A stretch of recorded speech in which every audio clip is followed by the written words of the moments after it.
y a-t-il eu aussi de la part des démocrates une forme d'aveuglement en choisissant cette candidate, et je voudrais qu'on revienne un peu à cette élection dans le Massachusetts, qu'on croyait élue dans un fauteuil, et celui de ses prédécesseurs était effectivement célèbre puisque c'était la famille Kennedy, et ne pas avoir mesuré là le risque qu'il y avait à se retrouver face à un républicain qui allait reprendre du poil de la bête. Alors, oui, absolument. Les démocrates ont sous-estimé l'opposition dans l'État de Massachusetts et Martha Coakley était une candidate très très faible.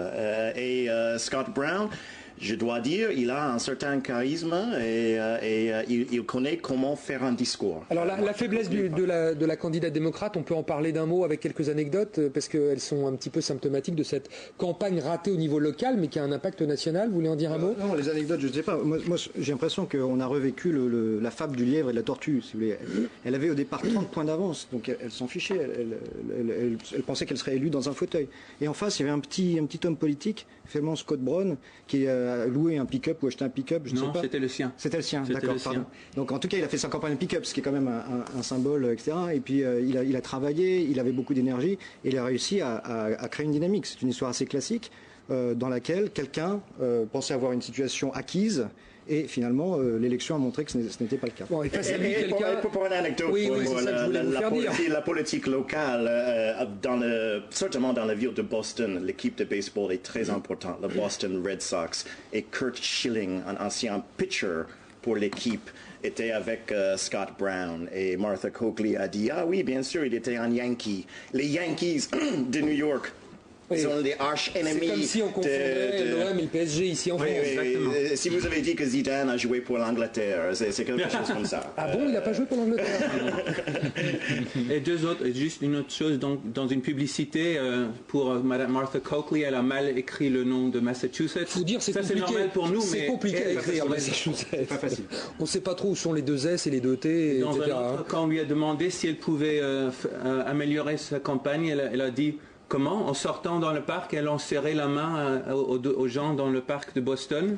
Mais c'est ce que faisait Scott Brown. Bon. Elle a montré là tout son... Comment un animal politique, pardonnez-moi, comme Barack Obama, dont on a vu l'extraordinaire succès face à d'autres animaux politiques, je pense notamment à Hillary Clinton, comment a-t-il pu sous-estimer à ce point l'importance de cette élection et ne pas s'investir davantage dans ça? Je pense que c'était la faute de l'establishment démocrate dans l'État de Massachusetts. Et l'homme qui a gardé le siège de Ted Kennedy depuis la mort du sénateur est un homme de l'establishment. Je l'ai rencontré quand j'étais journaliste à Time Magazine pendant les années 80.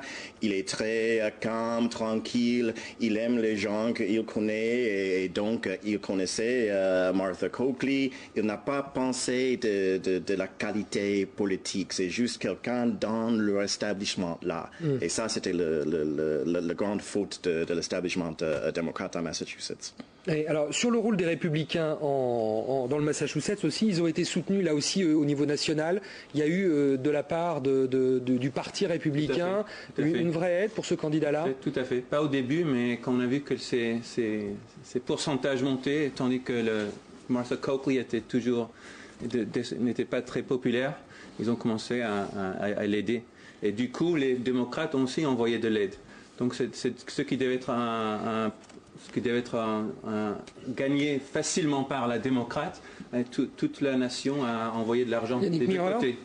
Le message de Scott Brown contre en cause les anxiétés quotidiennes des Américains, mais surtout sur le discours antisocialiste, entre guillemets, a commencé avec les town hall meetings, c'est-à-dire les réunions de préaux qui ont eu lieu cet été, où il y a eu des attaques absolument virulente contre les démocrates et Obama, contre l'interventionnisme d'État. Ça s'est transformé en Tea Party Movement, c'est-à-dire c'est une référence culturelle à 1773, la baie de Boston, en l'occurrence la baie de Boston. Un bateau anglais coulé avec une cargaison de thé. Exactement, c'est comme ça que la révolution américaine, disons, a commencé, pour faire simple.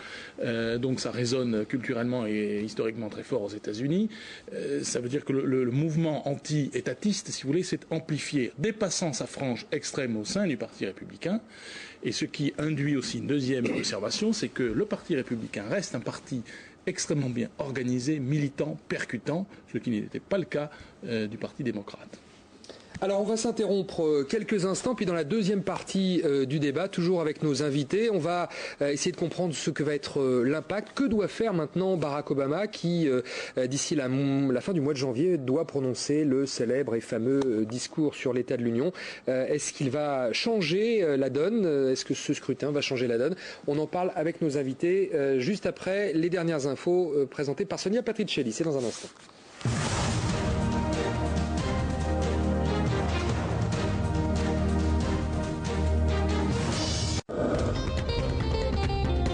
La Coupe d'Afrique des Nations sur France 24, c'est tous les soirs dans Paris Direct, les résultats des matchs du jour, l'analyse de nos spécialistes, les coulisses et le reportage avec nos envoyés spéciaux en Angola, et puis le regard décalé et parfois caustique sur cette plus grande compétition africaine de football. C'est tous les soirs à 20h40.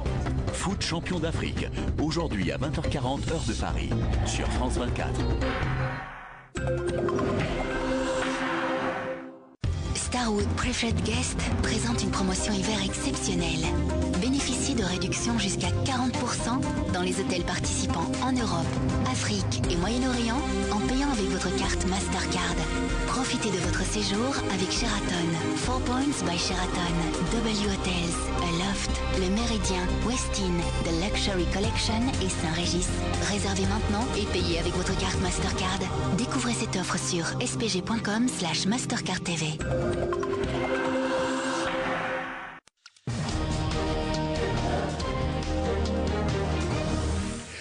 19h30, la suite de notre débat dans un instant. Tout de suite, Sonia, pour les dernières infos. Toute dernière info, justement, Antoine, concernant Haïti. Les États-Unis vont envoyer 4000 soldats supplémentaires sur place. Information non officielle de sources militaires ce soir. Ce qui est frappant, c'est l'omniprésence des Américains dans cette crise. Ils sont déjà plus de 11 000 sur place. Certains parlent d'armada. Plus de panique que de dégâts ce matin en Haïti, 8 jours après le séisme, une violente réplique a secoué l'île. Très tôt ce matin, une secousse de 6,1 sur l'échelle de Richter enregistrée au petit jour. Les survivants du séisme se sont vite éloignés des bâtiments encore debout, craignant de vivre une nouvelle catastrophe. Ces deux enfants font partie des derniers rescapés d'Haïti. Un frère et une sœur sortis des gravats. La nuit dernière, les recherches touchent à leur fin. 121 personnes ont été sauvées depuis 8 jours. Il y a déjà au moins 75 000 morts.